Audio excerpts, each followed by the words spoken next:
Hello and welcome to our YouTube channel guys. तो आज हम बात करने वाले हैं राजस्थान बोर्ड के फिजिक्स पेपर में जो न्यूमेरिकल्स आते हैं उनके। तो आपकी पूरी बुक के टोटल 50 न्यूमेरिकल हम यहाँ पे आपके सामने लेकर आए हैं। इन 50 न्यूमेरिकल्स को अगर आप अच्छे से सॉल्व करते हैं तो आपके बोर्ड एग्जाम में एक भी न्यूमेरिकल गलत नहीं होगा। तो चलिए बिना टाइम वेस्ट किए हम शुरू करेंगे। तो राजस्थान बोर्ड में लगभग 10 से 12 नंबर के न्यूमेरिकल्स हर साल फिजिक्स पेपर में आते हैं और अक्सर बच्चे इसी में कंफ्यूज रहते हैं, यही सोचते हैं कि न्यूमेरिकल्स कैसे होंगे। तो उन्हीं कंफ्यूजन को दूर करने के लिए हम आपके सामने ये टोटल 50 न्यूमेरिकल लेकर आए हैं। आपसे गुजारिश है आप नोटबुक और पेन पास लेकर बैठें और पूरे वीडियो को ध्यान से देखें, हर एक क्वेश्चन को आप पर्टिकुलर सॉल्व करें। चलिए बात करते हैं। तो सबसे पहले हम सेक्शन ए में ऑप्टिक्स की बात करेंगे, जिसमें चैप्टर नंबर 9 और 10 इन तीनों के क्वेश्चन रहेंगे। सबसे पहले जो भी क्वेश्चन आपके सामने दे रखा है उसको अच्छे से पढ़ें और सॉल्व किया हुआ है आप उसको चेक करें।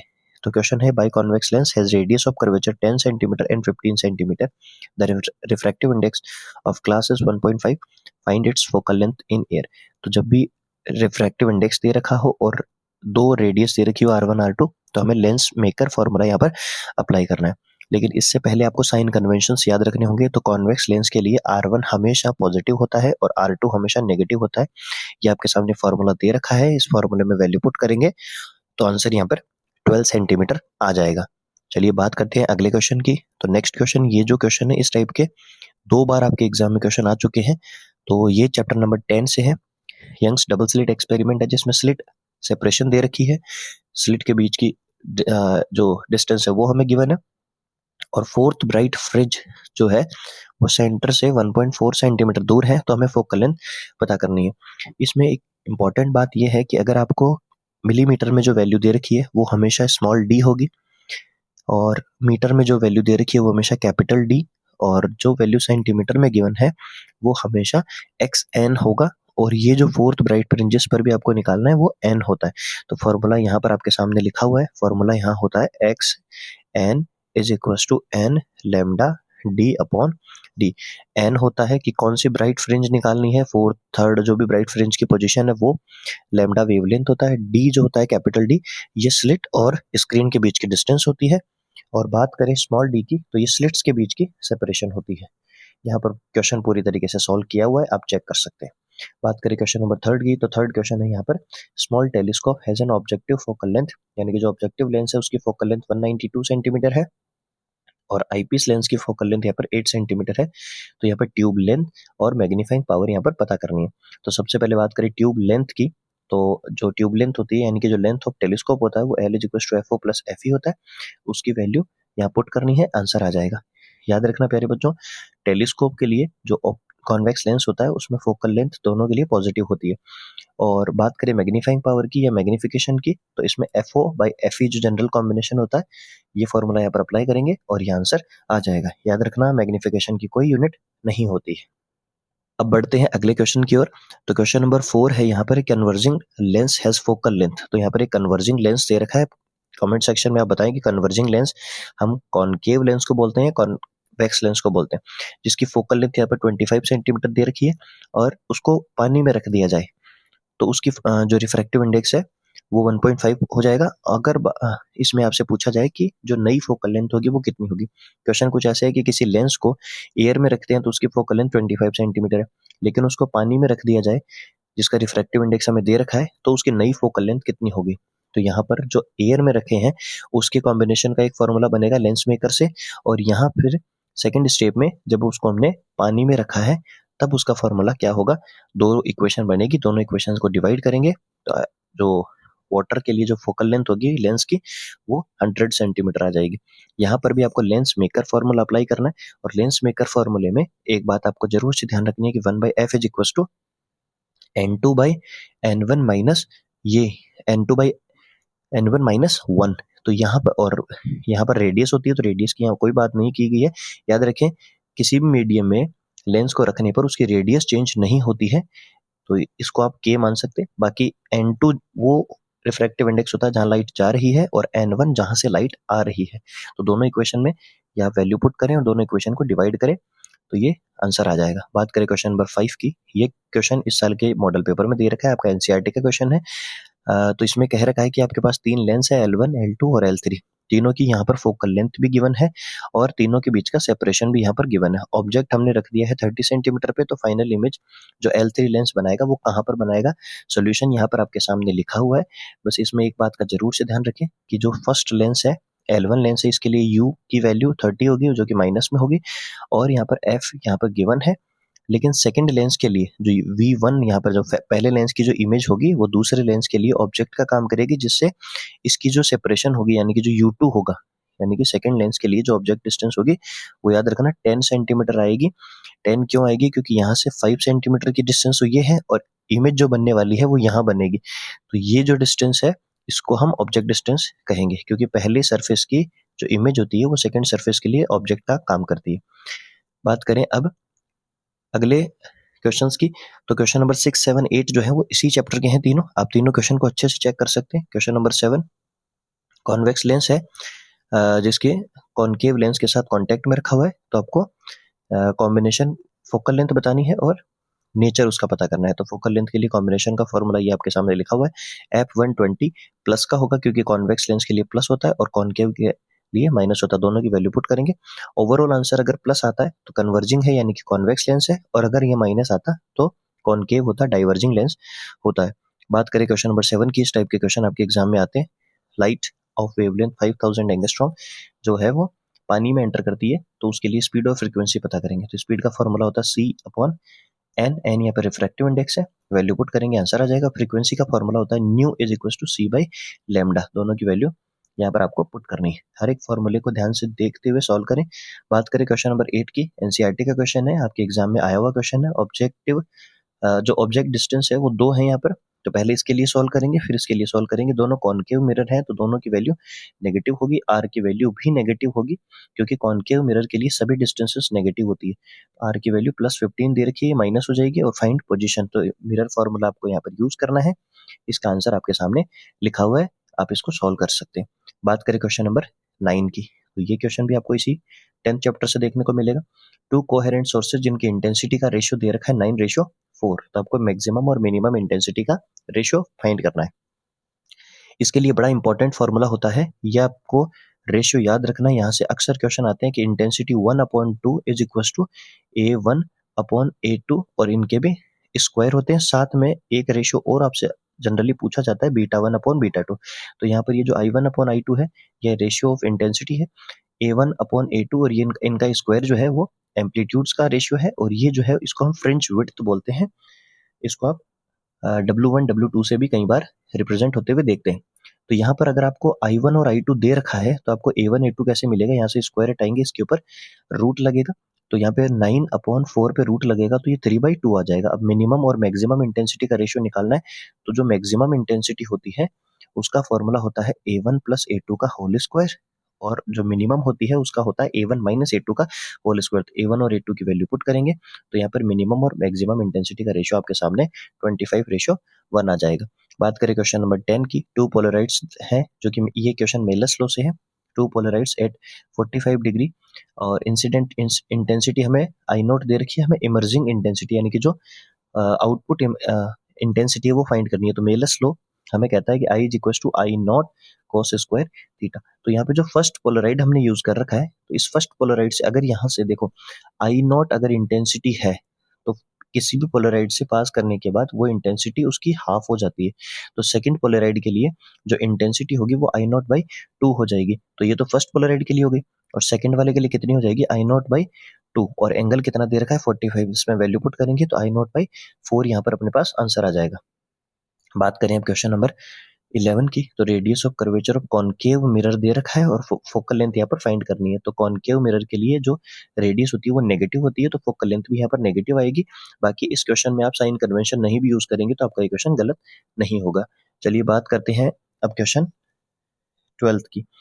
अब अगला जो क्वेश्चन है यहाँ से, तो ये जो 10-11 क्वेश्चन थे ये आपके ऑप्टिक्स ब्रांच से थे, यानी कि चैप्टर नंबर 9 और 10 से थे। अब बात करते हैं फर्स्ट और सेकंड चैप्टर से, यानी कि इलेक्ट्रोस्टैटिक और कैपेसिटेंस वाले चैप्टर से। तो बात करेंगे क्वेश्चन नंबर 12 की। यहाँ पर आपके सामने लिखा हुआ है कि आपको इलेक्ट्रिक पोटेंशियल इस डिस्टेंस पे निकालना है अगर इतना चार्ज है किसी भी चार्ज का, यानी कि पॉइंट चार्ज का जो इलेक्ट्रिक पोटेंशियल है वो निकालने का फॉर्मूला होता है V इज इक्वल टू के क्यू बाई आर। तो के क्यू और आर की वैल्यू यहाँ पर पुट करेंगे तो ये आंसर आ जाएगा। याद रखिए प्यारे बच्चों, बिना यूनिट के आपका आंसर गलत माना जाएगा, आधा नंबर आपका कट सकता है। बात करें क्वेश्चन नंबर 13 की। यहाँ पर दो चार्ज आपके साथ सामने दे रखे हैं, प्लस 1.5 माइक्रोकूलम और माइनस 1.5 माइक्रोकूलम, और दोनों के बीच की जो डिस्टेंस है यानी कि जो प्लेन में स्पेस में रखे हुए हैं उसकी पोजीशन आपको दे रखी है। तो डाइपोल मोमेंट हमें पता करना है। डाइपोल मोमेंट का फॉर्मूला होता है P is equal to Q into 2a। Q की वैल्यू यहाँ पर प्लस 1.5 माइक्रोकूलम दे रखा है, और डिस्टेंस यहाँ पर आपको क्या करना है, तो डिस्टेंस के लिए यहाँ पर आप जब इसको एक प्लेन में ड्रॉ करेंगे तो यहाँ पर हो जाएगा, ये जो पॉजिटिव वाला है ये वाला यहाँ पर हो जाएगा, और जो नेगेटिव कोऑर्डिनेट है वो यहाँ पर होगा। तो यहाँ से ये जो डिस्टेंस है वो -2 और ये होगी +2। इन दोनों के बीच की जो डिस्टेंस होगी वो कितनी हो जाएगी, 4 सेंटीमीटर हो जाएगी, क्योंकि यहाँ से यहाँ तक की जो डिस्टेंस है वो 2 और यहाँ से यहाँ तक की जो डिस्टेंस है वो -2 है। तो डिस्टेंस नेगेटिव होती नहीं है, तो आप टोटल ऐड करेंगे तो 4 सेंटीमीटर हो जाएगी। इसको मीटर में चेंज करेंगे और वैल्यू पुट करेंगे तो हमारे पास answer 6 into 10⁻⁸ coulomb into metre आ जाएगा। अब बात करें क्वेश्चन नंबर 14 की। तो क्वेश्चन नंबर 14 है net electric flux from A shaded region. एक हमारे पास कोई डायग्राम होगा, उस डायग्राम में ये सारे चार्ज जो है वो रखे हुए हैं, +2 +1 और +1 माइक्रोकूलम। अब आपको इलेक्ट्रिक फ्लक्स बताना है। तो इलेक्ट्रिक फ्लक्स का फॉर्मूला होता है यहाँ पर, तो गॉस लॉ हमसे कहता है कि Q अपॉन एप्सिलॉन नॉट यहाँ पर लगाएंगे। तो Q क्या होता है कि उस शेडेड रीजन में या जो भी रीजन हमारे पास क्लोज सरफेस दे रखा है उसके अंदर नेट चार्ज कितना है। तो नेट चार्ज कितना हो जाएगा, सबको ऐड करेंगे, और याद रखना यहाँ पर अगर प्लस है तो प्लस लगा के ऐड करेंगे, अगर बीच में माइनस होता जैसे कोई भी चार्ज, जैसे मान लो ये चार्ज -1 होता तो ये चार्ज से ये चार्ज कट जाता, नेट चार्ज हमारे पास ये बचता। इस प्रॉपर्टी को हम क्या बोलते हैं आप कमेंट सेक्शन में जरूर से बताएं। तो यहाँ पर नेट चार्ज 4 हो जाएगा, तो यहाँ पे 4 माइक्रोकूलम को कूलम में चेंज करेंगे 10⁻⁶ से, और यहाँ पर ये जो है एप्सिलॉन नॉट की वैल्यू हो जाएगी, और इसके ये फाइनल आंसर आ जाएगा। अब बढ़ते हैं अगले क्वेश्चन की ओर। तो क्वेश्चन नंबर 15 है कि एक कैपेसिटर है हमारे पास, उसका कैपेसिटेंस दे रखा 8 पिकोफैरेड, और उनके बीच की जो दोनों प्लेटों के बीच की डिस्टेंस अगर उसको हाफ कर दिया जाए और उसके बीच में एक डाइलेक्ट्रिक लगा दिया जाए जिसकी डाइलेक्ट्रिक कांस्टेंट 5 दे रखा है, तो नई जो कैपेसिटेंस होगी वो कितनी होगी। याद रखिए प्यारे बच्चों, अगर दो प्लेटें हैं और इन दोनों के बीच की डिस्टेंस d है और इनके बीच में एयर है, तो इसके लिए जो फॉर्मूला होता है C इज इक्वल टू, या जिसको C नॉट कह सकते हैं एयर के लिए, वो होता है A epsilon not by D। अब याद रखना कि अगर आप डिस्टेंस को हाफ कर रहे हैं तो कैपेसिटेंस 2 टाइम्स इंक्रीज कर जाएगी, क्योंकि यहाँ नीचे की तरफ D/2 हो जाएगा, 2 ऊपर चला जाएगा, तो 2A epsilon not by D यहाँ पर हो जाएगा, यानी कि डिस्टेंस को हाफ करने से कैपेसिटेंस 2 टाइम्स इंक्रीज करती है। साथ ही में अगर आप उसके अंदर डाइलेक्ट्रिक कांस्टेंट फिल करते हैं तो याद रखना K टाइम्स कैपेसिटेंस जो है वो इंक्रीज कर जाता है, यानी कि इसको K से और मल्टीप्लाई करना पड़ेगा। अब आपके पास इसमें वैल्यू क्या है, तो इसकी value A epsilon not by D, इसकी वैल्यू आपको 8 पिकोफैरेड दे रखा है, तो ये 2 मल्टीप्लाई बाई 8 और K की वैल्यू यहाँ पुट करेंगे 5, तो तीनों को मल्टीप्लाई करेंगे 80 पिकोफैरेड यहाँ पर हमारे पास आंसर आ जाएगा। चलिए बात करते हैं अब अगले क्वेश्चन की। तो इलेक्ट्रॉन और प्रोटॉन है, उन दोनों के बीच की सेपरेशन यहाँ पर दे रखी है हमें 0.53 एंगस्ट्रॉम। तो हमें क्या कैलकुलेट करना है, इलेक्ट्रिक डाइपोल मोमेंट। तो इलेक्ट्रॉन और प्रोटॉन पे चार्ज कितना होता है, 1.6 इंटू 10⁻⁹, दोनों के बीच की डिस्टेंस दे रखी है 0.53 एंगस्ट्रॉम को हम 10⁻10 मीटर से लिखते हैं, इनको सबको मल्टीप्लाई करेंगे, अप्रोक्सीमेटली ये आंसर आ जाएगा। फिर से याद रखें, यूनिट के बिना आपका आंसर गलत हो सकता है। बात करें 17 क्वेश्चन की, electric dipole inside Gaussian surface. तो गॉसियन सरफेस के अंदर अगर आप किसी भी चार्ज को रखते हैं और डाइपोल को रखते हैं तो उसका आंसर इलेक्ट्रिक फ्लक्स हमेशा 0 होगा। क्यों होगा, क्योंकि किसी भी डाइपोल का नेट चार्ज 0 होता है। याद रखिए प्यारे बच्चों, किसी भी क्लोज्ड सरफेस के अंदर आप कितने भी डाइपोल्स रखेंगे इलेक्ट्रिक फ्लक्स हमेशा उसका 0 होगा। चलिए बात करते हैं अगले क्वेश्चन की।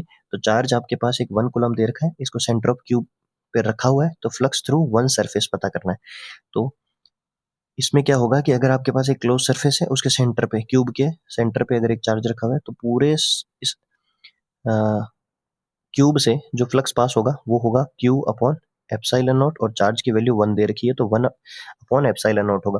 अब हमारे पास एक फेस का बताना है, यानी कि एक सरफेस का यहाँ पर अगर आपको इलेक्ट्रिक फ्लक्स निकालना है तो आपको क्या करना होगा, इसको 6 से डिवाइड कर सकते हैं। भाई टोटल हमें पता है, तो एक का निकालने के लिए क्या करेंगे, 6 से डिवाइड कर देंगे। यही क्वेश्चन अगर ये कहता है कि एक कॉर्नर का इलेक्ट्रिक फ्लक्स बताओ, तो इसको 8 से हम डिवाइड कर देंगे, क्योंकि 8 कॉर्नर्स होते हैं।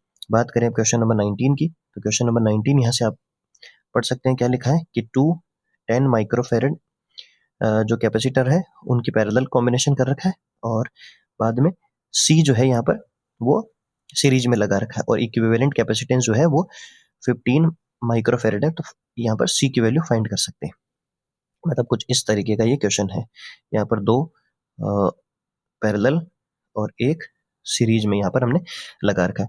तो इसकी वैल्यू 10 माइक्रोफेरेड, इसकी भी वैल्यू 10 माइक्रोफेरेड, और इसकी वैल्यू हमें पता करनी है, ये सी है, और इक्विवेलेंट यानी कि तीनों का जो कैपेसिटेंस है वो 15 माइक्रोफेरेड दे रखा है। तो इन दोनों का जो पैरेलल कॉम्बिनेशन है, पैरेलल के लिए फॉर्मूला क्या होता है, C1 प्लस C2, दोनों को ऐड किया। सीरीज के लिए फॉर्मूला क्या होता है, इक्विवेलेंट हमें दे रखा है, वैल्यू पुट करेंगे, सी की वैल्यू 60 माइक्रोफेरेड आ जाएगी। और इसी के साथ हमारा फर्स्ट और सेकंड चैप्टर के क्वेश्चन भी पूरे होते हैं। अब बात करेंगे करंट इलेक्ट्रिसिटी, जो न्यूमेरिकल्स के लिए सबसे मोस्ट इंपॉर्टेंट आपके लिए चैप्टर होने वाला है।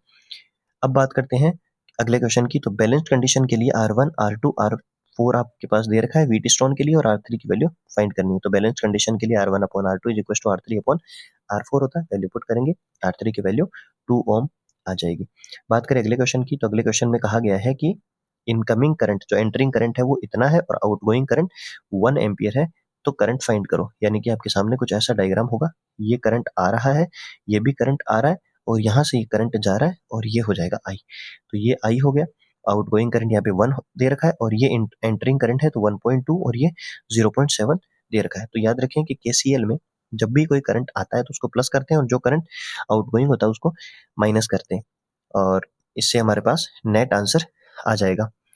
और यहाँ पर आपको एक कमेंट सेक्शन में बताना है कि जो केसीएल होता है वो किस प्रिंसिपल पे काम करता है, या किस कंजर्वेशन पे काम करता है। तो देखते हैं किस किस को ये पता है, तो कमेंट सेक्शन में जरूर बताएं। बात करें क्वेश्चन नंबर 22 की, 2 कंडक्टर्स सेम मटेरियल और सेम लेंथ के हैं, तो फाइंड रेशियो ऑफ रेजिस्टिविटी। याद रखिए मेरे बच्चों, अगर उनका मटेरियल सेम है, लेंथ से कोई फर्क नहीं पड़ता। अगर उनका मेटल सेम है तो रेजिस्टिविटी भी सेम होगी। याद रखें, रेजिस्टिविटी डायमेंशन पे डिपेंड नहीं करती, रेजिस्टिविटी ओनली टेम्परेचर और नेचर ऑफ मटेरियल पे डिपेंड करती है। तो रेशियो कांस्टेंट रहेगा, 1:1 रहेगा। अब बात करते हैं पीएन जंक्शन डायोड की। तो ये भी क्वेश्चन करंट इलेक्ट्रिसिटी का पार्ट है वैसे तो, लेकिन टॉपिक ये पीएन जंक्शन का है।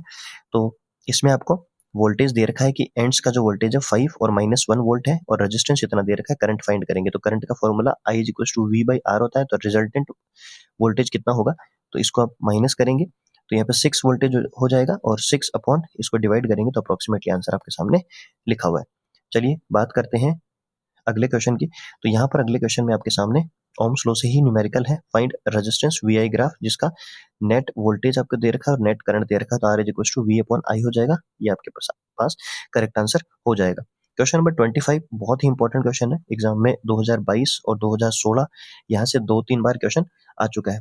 12 रेजिस्टेंस है, और हर एक रेजिस्टेंस जो है वो 12 ओम का है, जिसको क्यूबिकल एक सर्किट में कनेक्ट कर रखा है। तो इक्विवेलेंट रेजिस्टेंस फाइंड करना है। याद रखिए प्यारे बच्चों, जब भी क्यूबिकल शेप का आ जाए कोई सर्किट आ जाता है, तो ये आपको फॉर्मूला याद रखना है, 5/6 × R। R की वैल्यू यहाँ पर 12 दे रखा है, दोनों को सॉल्व करेंगे, 10 ओम यहाँ पर आंसर आ जाएगा। ये कॉम्बिनेशन ऑफ रेजिस्टेंस का पार्ट है। तो ये करंट इलेक्ट्रिसिटी के क्वेश्चन थे। अब बात करते हैं मैग्नेटिज्म और EMI नाम के चैप्टर के। तो 5 और 6 चैप्टर से भी अच्छे न्यूमेरिकल आपके सामने आते हैं, जहां से 6 चैप्टर मोस्ट इंपॉर्टेंट है न्यूमेरिकल्स के लिए। बात करते हैं 26 क्वेश्चन की। यहाँ पर आपको एरिया वेक्टर गिवन है और मैग्नेटिक फील्ड गिवन है। आपको फ्लक्स पूछा है, तो फ्लक्स का फॉर्मूला B.A होता है। B और A की वैल्यू पुट करेंगे, और यहाँ पर मैग्नेटिक फ्लक्स आ जाएगा, जिसकी यूनिट क्या होती है, वेबर होती है। नेक्स्ट क्वेश्चन है, 2 मीटर लॉन्ग सोलेनॉइड है, 100 टर्न्स है, 10 एम्पियर उसका करंट दे रखा है। आपको मैग्नेटिक फील्ड एंड्स पे और सेंटर पे बताना है। तो मैग्नेटिक फ्लक्स का जो मैग्नेटिक फील्ड होता है इस पे सोलेनॉइड पे, फॉर्मूला क्या होता है, B = μ0 Ni, और n जो होता है स्मॉल n, इसकी जगह आप क्या लिख सकते हैं, N/L भी यहाँ पर पुट कर सकते हैं। तो ये वैल्यू जब आप पुट करेंगे तो आपके पास आंसर आएगा 2 पाई × 10⁻⁻⁴ टेस्ला। पाई की वैल्यू आपको पुट नहीं करनी है, पाई को पाई रखना है, और 2 पाई × 10⁻⁴ आ जाएगा। और एंड्स पे आपको अगर निकालना है, तो याद रखिए प्यारे बच्चों, सेंटर पे जितना होता है एंड्स पे उसका हाफ हो जाता है। तो 2 पाई का हाफ कितना हो जाएगा, पाई हो जाएगा। अब बात करें क्वेश्चन नंबर 28 की। तो यहाँ पर आपके सामने लिखा हुआ है कि हमें V दे रखा है और I दे रखा है, पावर फैक्टर बताना है, एंगुलर फ्रीक्वेंसी बतानी है, IRMS बताना है और इम्पीडेंस बताना। तो आपके सामने सबसे पहला है पावर फैक्टर। याद रखें जो थीटा होता है, यानी कि ये जो फाई होता है, इसको अगर कोसाइन के साथ इसको लिखा जाए और इसको सॉल्व किया जाए तो आंसर आ जाएगा। पॉइंट्स में लिखने की कोई जरूरत नहीं है। cos 30 जो होता है वो √3/2 होता है, बस इतना ही बहुत है। उसके बाद एंगुलर फ्रीक्वेंसी आपसे पूछिए, तो एंगुलर फ्रीक्वेंसी यहाँ पर याद रखें, ये जो सिंबल है थोड़ा सा सिंबल एंगुलर फ्रीक्वेंसी है, तो एंगुलर फ्रीक्वेंसी इस इक्वेशन को कंपेयर करें और टी से जस्ट पहले जो होता है वो एंगुलर फ्रीक्वेंसी होती है, यानी कि 300 यूनिट इसकी होती है रेडियन पर सेकेंड। बात करें IRMS की, तो I0/√2। आई नॉट कहाँ होता है? आई नॉट आई के जस्ट बाद, यानी कि साइन से जस्ट पहले यहाँ पर, क्योंकि जो जनरल इक्वेशन होती है वो होती है I is equal to I naught sine omega T, तो आई नॉट पहले आता है। तो यहाँ पर साइन के जस्ट पहले क्या लिखा है? 1। अगर कोई नंबर नहीं है तो 1 है, तो 1/√2 हो जाएगा। अब बात करें जेड की, तो जेड यहाँ पर V0/I0, V0 की वैल्यू यहाँ पर 20 दे रखी है और I0 की वैल्यू 1 है, 20 ओम आ जाएगा। चलिए बात करते हैं अब अगले क्वेश्चन की। तो current drops from 5 ampere to 1 ampere in 0.1 second. Induce EMF आपको दे रखा है, एल की वैल्यू फाइंड करनी है। फॉर्मूला होता है E is equal to L D I upon dt। E की वैल्यू पुट करेंगे, यानी कि ईएमएफ की वैल्यू पुट करेंगे, एल आपको निकालना है, इसको सॉल्व करेंगे और L is equal to 5 henry यहाँ पर आ जाएगा। बात करते हैं अब एसी सर्किट की। तो चैप्टर नंबर 7 भी आपके लिए छोटे क्वेश्चन यहाँ से न्यूमेरिकल से बनते हैं, तो सेक्शन सी का भी पार्ट है और साथ ही न्यूमेरिकल के लिए भी अच्छा चैप्टर है। चलिए बात करें, तो यहाँ पर आपके सामने लिखा हुआ है पीक वैल्यू 10√2 दे रखी है, तो आरएमएस वैल्यू आपको बतानी है। तो आरएमएस का फॉर्मूला होता है I0/√2। I0/√2 में I0 की वैल्यू आपको 10√2 दे रखी है, 10√2 पुट करेंगे, √2 से √2 कैंसिल आउट हो जाएगा, 10 एम्पियर आंसर आ जाएगा। किसी एसी सर्किट में आर की वैल्यू और एक्सएल की वैल्यू दे रखी है, तो इम्पीडेंस आपको पता करना है। जब एक्सएल और आर दे रखा हो तो ये वाला फॉर्मूला आपको अप्लाई करना है और यहाँ से 50 ओम आंसर आ जाएगा। बात करें 32 क्वेश्चन की, फ्लक्स जो है वो 1 वेबर टू 0.1 वेबर हो रहा है इन 0.1 सेकेंड। तो फाइंड इंड्यूस ईएमएफ। तो यहाँ पे ईएमएफ का फॉर्मूला फैराडे का सेकंड लॉ होता है, E is equal to d∅/dt। इसमें वैल्यू पुट करेंगे और ये आंसर 9 वोल्ट आ जाएगा। बात करें क्वेश्चन नंबर 33 की, तो एलसीआर सर्किट दे रखा है जिसमें आर, एक्सएल और एक्ससी की वैल्यू दे रखी है, इंपीडेंस आपको पता करना है। तो इंपीडेंस का फॉर्मूला क्या होता है? Z is equal to root में R square plus XL minus XC. तो एक्सएल और एक्ससी जब भी इक्वल हो उसको हम रेजोनेंट फ्रीक्वेंसी कहेंगे, रेजोनेंट कंडीशन कहते हैं, और यहाँ से जो जेड होता है वो आर के इक्वल होता है अगर एक्सएल और एक्ससी दोनों इक्वल दे रखे हो तो। बात करें क्वेश्चन नंबर 34 की, सीरीज एलसीआर, उसमें रेजोनेंट कंडीशन की बात अगर हम करें तो उसमें जो वोल्ट मीटर है वो एलसी कॉम्बिनेशन के लिए कितना वोल्टेज शो करेगा, यानी कि कितनी रीडिंग आएगी उसकी। तो याद रखें 0 आएगी, क्योंकि एलसी सर्किट में वीएल माइनस वीसी अगर निकालेंगे तो ओवरऑल 0 वोल्ट आएगा। बात करें क्वेश्चन नंबर 35 की, इंडक्टेंस दे रखा है 20 मिली हेनरी, वोल्टेज दे रखा है, फ्रीक्वेंसी दे रखी है, एक्सएल आपको पता करना है। तो एक्सएल का फॉर्मूला क्या होता है? एक्सएल होता है 2πf इंटू एल। 2πf किसका फॉर्मूला था? ओमेगा। तो 2 और पाई को तो कांस्टेंट रखना है, फ्रीक्वेंसी आपको यहाँ पर 50 हर्ट्ज जो है वो दे रखी है और एल की वैल्यू 20 मिली हेनरी दे रखी है, उसको 10⁻³ से मल्टीप्लाई करेंगे, जिससे वो एसआई में निकाल के और एक्सएल की वैल्यू आपके सामने 6.28 ओम आ जाएगी। बात करें क्वेश्चन नंबर 36 की, स्टेप अप ट्रांसफार्मर दे रखा है और यहाँ से स्टेप अप में ये वैल्यू आपके पास गिवन है, सेकेंडरी टर्न्स दे रखे हैं, तो प्राइमरी टर्न्स निकालने, फॉर्मूला आपके सामने लिखा हुआ है 40, इसका जो है करेक्ट आंसर आ जाएगा। अब वीडियो में एक इंपॉर्टेंट जानकारी, तो अगर आपको सभी चैप्टर्स के इंपॉर्टेंट क्वेश्चन चाहिए तो हमने चैनल पर ऑलरेडी पूरी फिजिक्स के कंप्लीट चैप्टर जो 2026 ब्लूप्रिंट के अकॉर्डिंग इंपॉर्टेंट क्वेश्चन हमने डाल रखे हैं। हर एक चैप्टर के numerical, MCQ, fill in the blanks, very short type, सभी टाइप के क्वेश्चन वहां पर आपके सामने हैं, तो आप देख सकते हैं, आपको लिंक डिस्क्रिप्शन में मिल जाएगा। चलिए बात करें क्वेश्चन नंबर 37 की, तो वर्क फंक्शन आपको दे रखा है और साथ ही फ्रीक्वेंसी भी गिवन है, तो काइनेटिक एनर्जी मैक्सिमम पता करनी है। तो काइनेटिक एनर्जी मैक्सिमम निकालने का फॉर्मूला आइंस्टाइन इक्वेशन कहता है kinetic energy is equal to E minus work function. तो वर्क फंक्शन तो यहाँ पर दे रखा है, लेकिन आपको ई निकालना है। तो ई का फॉर्मूला क्या होता है? E is equal to H nu होता है, एच की वैल्यू ये हो जाएगी और न्यू आपको क्वेश्चन में दे रखा है 7 × 10⁻⁴। तो यहाँ से इन दोनों को मल्टीप्लाई करेंगे और ये आपके सामने ई आ जाएगा। पर याद रखिए प्यारे बच्चों, यहाँ पर वर्क फंक्शन इलेक्ट्रॉन वोल्ट में दे रखा है, जबकि एनर्जी जो है वो जूल में आई है। तो जूल को इलेक्ट्रॉन वोल्ट में चेंज करने के लिए 1.6 × 10⁻⁹ से डिवाइड करना है, जिससे 2.9 आंसर आएगा। दोनों को माइनस करेंगे, 0.78 इलेक्ट्रॉन वोल्ट हमारा करेक्ट आंसर हो जाएगा। बात करें क्वेश्चन नंबर 38 की, अच्छा क्वेश्चन है। स्टॉपिंग पोटेंशियल दे रखा है 1.6 वोल्ट, तो काइनेटिक एनर्जी निकालनी है। तो याद रखिए मेरे बच्चों, स्टॉपिंग पोटेंशियल और काइनेटिक एनर्जी का आंसर हमेशा सेम आएगा। अगर काइनेटिक एनर्जी पूछे तो इलेक्ट्रॉन वोल्ट लगा दो, और अगर पोटेंशियल पूछे तो वोल्ट। तो फॉर्मूला होता है kinetic energy is equal to E minus E into V naught. तो यहाँ पर ये हमारे पास करेक्ट आंसर हो जाएगा। बात करें क्वेश्चन नंबर 39 की, तो वर्क फंक्शन यहाँ पर दे रखा है और थ्रेशोल्ड फ्रीक्वेंसी निकालनी है। तो वर्क फंक्शन का फॉर्मूला होता है H new not. New not अगर आपको निकालना है तो वर्क फंक्शन को डिवाइड करना होगा एच से। तो याद रखिए प्यारे बच्चों, जब भी इलेक्ट्रॉन वोल्ट में दे रखा है तो आपको इसको पहले जूल में कन्वर्ट करना है, तभी यहाँ पे हर्ट्ज में आएगा। इसको आप डिवाइड ना करें सीधा, कहीं आप इसको इसी को एच से डिवाइड कर देंगे, नहीं, इलेक्ट्रॉन वोल्ट को सबसे पहले जूल में कन्वर्ट करना होगा।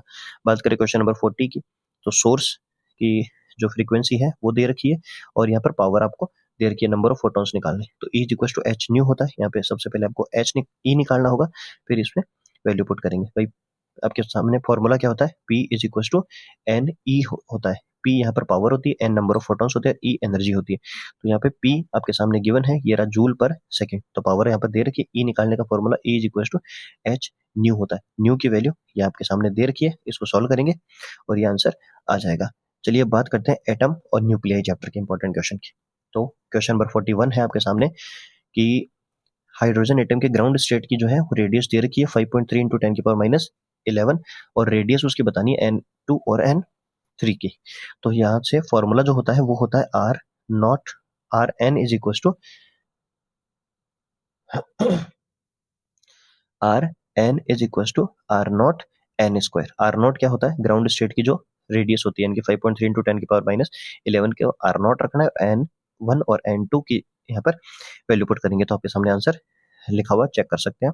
अब बात करें क्वेश्चन नंबर 42 की, तो इसमें एल्यूमिनियम के लिए रेडियस दे रखी है और Fe के लिए आपको पता करनी है। तो फॉर्मूला होता है R is equal to R naught A की पावर 1/3। ये फॉर्मूला अप्लाई करें और यहाँ पर आंसर 6 फर्मी आ जाएगा, या फिर आप इसको 6 इंटू 10 की पावर माइनस 15 मीटर भी कह सकते हैं। बात करें क्वेश्चन नंबर 43 की, तो क्वेश्चन नंबर 43 है कि टोटल एनर्जी जो है माइनस 13.6 इलेक्ट्रॉन वोल्ट है, काइनेटिक एनर्जी और पोटेंशियल एनर्जी बतानी है। तो काइनेटिक एनर्जी याद रखिए प्यारे बच्चों, टोटल एनर्जी का नेगेटिव होता है। तो negative of total energy kinetic energy के इक्वल होता है, यानी कि जो आंसर है उसको पॉजिटिव लिख देंगे तो वो काइनेटिक एनर्जी, और टोटल एनर्जी को 2 से मल्टीप्लाई करेंगे तो पोटेंशियल एनर्जी। याद रखें काइनेटिक एनर्जी कभी नेगेटिव नहीं होती है और पोटेंशियल एनर्जी हमेशा नेगेटिव आती है। बात करें क्वेश्चन नंबर 44 की, तो हाइड्रोजन एटम के फर्स्ट ऑर्बिट की जो एनर्जी है वो माइनस 13.6 इलेक्ट्रॉन वोल्ट है। तो थर्ड ऑर्बिट की बतानी है। तो फॉर्मूला होता है E N is equal to E1/n square. Third orbit यानी कि n की वैल्यू 3 हो जाएगी, वैल्यू पुट करेंगे माइनस 1.51 इलेक्ट्रॉन वोल्ट जो है वो आंसर आ जाएगा। अब बात करें क्वेश्चन नंबर 45 की, तो क्वेश्चन नंबर 45 आपके सामने लिखा हुआ है the ratio of radius of nucleus is 1:2। तो मास नंबर का बताना है रेशियो। तो अभी हमने फॉर्मूला में बात की थी, जो R1/R2 होता है वो A1/A2 का पावर 1/3 होता है। तो यहाँ पर 2 का क्यूब कितना हो जाएगा, 8 हो जाएगा, तो 1:8 आ जाएगा। एंगुलर मोमेंटम अगर h/पाई है तो n जो है वो कौन सा ऑर्बिट होगा, तो फॉर्मूला होता है एंगुलर मोमेंटम का NH/2 पाई। तो n की वैल्यू हम क्या रखें, जैसे h/2 पाई आ जाएगा तो 2 रख देंगे तो 2 से 2 कट जाएगा, तो n इज इक्वल टू 2 आ जाएगा। बात करें क्वेश्चन नंबर 47 की, तो energy of 1 AMU in mega electron volt, तो आंसर आ जाएगा 931.5 मेगा इलेक्ट्रॉन वोल्ट। आप इसको सॉल्व भी कर सकते हैं, ये मास दे रखा है, एनर्जी निकालना E is equal to MC square put कर सकते हैं। अब बात करें क्वेश्चन नंबर 48 की, तो इलेक्ट्रोमैग्नेटिक वेव में ई नॉट आपको दे रखा है, बी नॉट आपको फाइंड करना है। फॉर्मूला होता है B naught is equal to E naught by C. E naught की वैल्यू और सी की वैल्यू पुट करेंगे, आंसर आ जाएगा 5 इंटू 10 की पावर माइनस 7 टेस्ला। बात करें अब अगले क्वेश्चन की, तो फुल वेव रेक्टिफायर उसकी इनपुट फ्रीक्वेंसी 50 है, तो आउटपुट फ्रीक्वेंसी कितनी होगी। याद रखिए प्यारे बच्चों, फुल वेव अगर रेक्टिफायर है तो उसमें इनपुट फ्रीक्वेंसी जो होती है वो आउटपुट फ्रीक्वेंसी की हाफ होती है, यानी कि यहाँ पर आप इसको डबल कर देंगे तो आउटपुट फ्रीक्वेंसी मिल जाएगा। अब हाफ वेव रेक्टिफायर में ये फ्रीक्वेंसी आउटपुट फ्रीक्वेंसी कितनी होगी, इसका आप कमेंट सेक्शन में आंसर दें। बात करें क्वेश्चन नंबर 50 की, तो पीएन जंक्शन की डिप्लीशन रीजन दे रखा है 1 माइक्रोमीटर और बैरियर पोटेंशियल दे रखा है 0.7 वोल्ट। तो आपको यहाँ पर इलेक्ट्रिक फील्ड बताना है। तो E is equal to V/D होता है और इसको V को आपको रखना है और जो D है उसको मीटर में चेंज करना है, 10 की पावर माइनस 6 हो जाएगा। तो इसको आप सॉल्व करेंगे 7 इंटू 10 की पावर 5 वोल्ट पर मीटर हो जाएगा। तो ये 50 इंपॉर्टेंट क्वेश्चन आपके लिए इस बार बोर्ड एग्जाम के लिए मोस्ट इंपॉर्टेंट होने वाले हैं। आप इस पूरे वीडियो को ध्यान से देखने के लिए बहुत बहुत धन्यवाद, और साथ ही इन सभी क्वेश्चंस को आप अच्छे से सॉल्व करें। किसी भी क्वेश्चन में किसी प्रकार का डाउट हो आप कमेंट सेक्शन में पूछ सकते हैं, आपके जवाब इंस्टेंट दिए जाएंगे। और अगर सभी ने 50 क्वेश्चन जो है वीडियो में पूरे देखे हैं तो इसका मतलब है कि वीडियो आपको अच्छा लगा है, तो प्लीज़ आप हमारी मेहनत को सपोर्ट करने के लिए वीडियो को लाइक करें, अपने दोस्तों के साथ शेयर करें और चैनल को सब्सक्राइब करना ना भूलें। और सभी इंपॉर्टेंट क्वेश्चन के लिए आप हमारे चैनल पेज को विजिट कर सकते हैं और साथ ही हर एक क्वेश्चन को आप ध्यान से देखें। अगले वीडियो में हम बात करेंगे पूरी बुक की डेफिनेशंस की।